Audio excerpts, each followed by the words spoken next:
Good afternoon, and thank you for stopping by Across the Fence. I'm Keith Silva. Of all the subjects and research that go on at the University of Vermont, what happens in EPSCoR, short for Established Program to Simulate Competitive Research, is by far one of the most intriguing, innovative, and at times downright challenging programs to understand. So today we're going to unpack EPSCoR by pretending we're the person at the party who casually asks, "So what do you do for work?" First, we've got a short video produced by Vince Franke of Peregrine Productions to give you the skinny on EPSCoR. It's a different way of doing social science. It's an ambitious way of doing social science that we hadn't really looked at before. We've been working to develop tools to try and quantify a science of stories. Now we're at a point where all of a sudden this world is just like cracked open. Science that just wasn't possible a few years ago is now possible with the technology we're able to deploy. SOX grew out of a decade of work at the Vermont Complex Systems Institute, where we've been building instruments that measure social indicators, health indicators, and cultural change. SOX as a project was the study of online corpora knowledge and stories, but it's really a big data tool to understand human text and the ways that text reveals various things about human beings. Stories are something that we are all, as humans, naturally drawn to. However we relate to the world and with people around us are all conditioned by, what we think is important and our sense of identity and how we identify with other people. Whether it's Wikipedia or Twitter or Reddit or all these kind of spaces where people talk, we can see things that are happening in all those conversations that we couldn't see if we're just looking one page at a time or one tweet at a time. One thing that social media has done, among many, for us is to give us a chance to know what average people are thinking about. Part of our job in the SOX project is not simply to look at these patterns, but to contextualize them. When it comes to human interaction and stories and how we tell them, it is complex. There's heterogeneity. There's different ways in which we will express ourselves, different ways we'll hear it from one another. The most important problems we're facing as a society require expertise from all sorts of disciplines, including psychology, economics, philosophy, mathematics, computer science. So when you bring a group of people together from different backgrounds who are interested in different things, the chances are much better you'll get creative solutions to some of these really important social problems.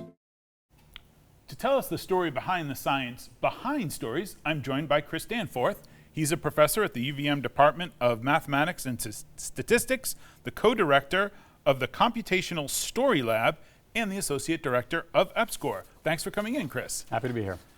Okay, give me the elevator pitch for EPSCoR.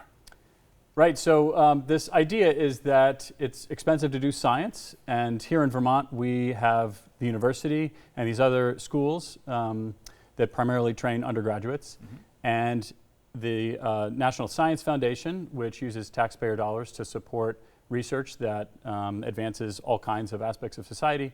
They invest a big amount of money every few years into the state, the smaller states in the country, and we're a benefit of one of those programs. We started doing these EPSCoR programs a month or so ago, and I remember EPSCoR dealing with the lake and water quality issues, and now the shift has been to data and stories. Do I have that right? That's right, yeah, so we have a big project to try and build instruments, much like a telescope tells us things about objects that are far away and big. Microscopes tell us about tiny things in our biology and viruses. We're trying to build instruments that reflect changes in culture and society using the text that we share online.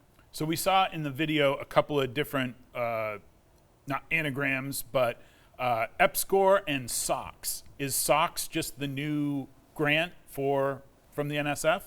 Yeah, SOX stands for the Science of Online Corpora Knowledge and Stories, which is the sort of umbrella program that funds dozens of projects under that theme.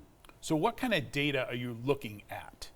We're looking at newspaper articles, books, things that people post on the public internet, whether that's on Twitter or Reddit. We're looking at all kinds of sources of text, basically anything that is digital. And anything that's publicly available. That's We right. wanted to, there's privacy concerns with anything online. Chris Danforth is not, going through your, there's nothing nefarious going through your private exchanges, your text messages, anything like that, unless you give them. Unless you give us permission. Unless you give them permission. Yeah. So you're a mathematician. I'm an English major. That doesn't really matter. But what are you doing on my side of the street? What's a mathematician care about stories for? Yeah. I think when people hear the word math, they think about arithmetic. Sure. They think about maybe a teacher they had and a hard experience with in high school. I am an applied mathematician, and what I try and do is use this very powerful language to understand how data can tell us about systems of all different sorts. So I work with scientists who study the power grid, let's say, who want to make sure that we don't have outages or can integrate renewable energy into that system. I work with physicians who want to understand our cardiovascular system and how, our exercise or time outside impacts how well we're doing.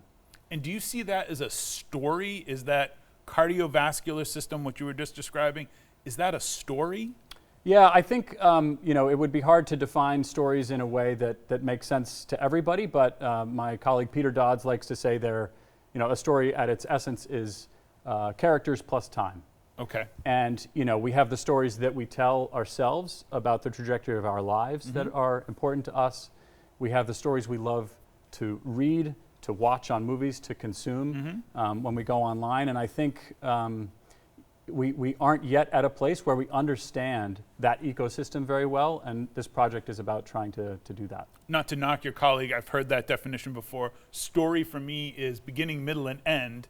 And as I was watching the video and looking at your website and things like that, I don't know what a tweet has to do with a beginning, middle, and end. Could be a really good joke, but does a tweet is a tweet a story? This data that that you look at for your work? Yeah, let me give you an example of a project that we worked on that turns a tweet into a story.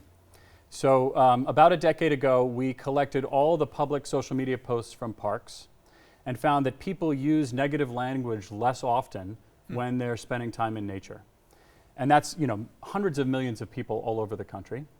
And then what that did for us is suggest the hypothesis that, well, there's something about the way they're spending time outside that changes the way their brain's operating. And it led us to start a randomized controlled trial where we put 1,000 of these Oura rings that measure heart rate and sleep on undergraduates at UVM and send them outside into nature and compare the impact on their mood and sleep to interventions like exercise and therapy that are more commonly used. And what we found is that nature, it actually reduces people's symptoms of depression. The undergraduate students, we found that it increases their heart rate variability, which is a measure of how well their nervous system's responding to the stress of yesterday. So that's an example of where a tweet, that is, things people are saying online when they're visiting nature, leads us to a hypothesis that we can test in a more traditional context and ultimately have people, have scientists understand the story of someone's health more accurately. I was thinking about the sort of online discourse, maybe not tweets or comments made, when you visit Yosemite or something like that. I imagine those would be fairly positive. Yeah. But has that kind of language changed? Language is changing all the time, but is our online discourse, is the way we tell stories today different than 10 years ago, than 5 years ago? It's a great question, and one that we're building tools to try and answer. Okay. I think that the sorts of stories we love to hear haven't changed. There's this great video of Kurt Vonnegut talking about people loving the man in the hole story, where somebody gets into trouble, gets out of it again. This is the sort of story we want to hear. If you go on the internet today, people would love to see some stories about dogs doing something funny, sometimes cats, but mostly dogs. Okay. Mostly dogs. Mostly dogs. Yeah, mostly okay. But what we're seeing in the collection of all of this data together is that the stories that people are telling through tweets, as it's not so much the individual messages that matter. It's over time, how are the words that we're using collectively changing, and what does that mean about where our culture is headed? So what does it mean? Where is our culture headed? Just predict the next 50 years. Okay, yes, I'm trying. No, So that's actually in my area of expertise in math is prediction. And so there's some things that we're really good at, like telling you whether it's going to rain tomorrow. Sure. I think that if I were to say what we're good at predicting about people, we're trying these days to make this, there's this whole ecosystem that seeks your attention when you're using your phone. And as it exists now, it's not doing as much for you as we'd like. It's doing a lot to send your attention and money to companies. And wouldn't it be great if you had more control over the way that you're influenced when you're spending time online? And that would require understanding the process by which all of that information is getting to you. A lot of it's governed today by algorithms. Sure. And we're able to curate the way that we see the world, which is leading to kind of a splintered reality where we don't always agree on what's happened in the world. Right. So we need instruments to quantify processes like this, and that's what we're working on. You leading me to my question. I didn't want to go out on a down note, but perhaps this is a little down. So much information now that disinformation is the phrase we hear, and let's just call that lying. Yeah. People have been lying for a long time. Yeah. Is that disinformation being so much of the corpora, which is all the stuff out there? Yeah. Does that change the message that's received? Does that change your work in some way? Well, it's certainly something that we want to be able to quantify and understand. So there's a lot to say about this. One is that the influence of these large language models like ChatGPT and our ability to now create state actors can create accounts online that look like they're people but that aren't. Sure. This is something that we need to understand really well, and the government today is canceling funding for that sort of research. So one of the ways we're addressing 60 seconds left, Chris. So. Okay, you got it. One of the ways we're handling this is we have a partnership with Wikipedia, which when I was growing up, I had encyclopedias in my room. Same here. And for a while, we weren't allowed to cite Wikipedia because it was created on the internet, and who knows if that's right.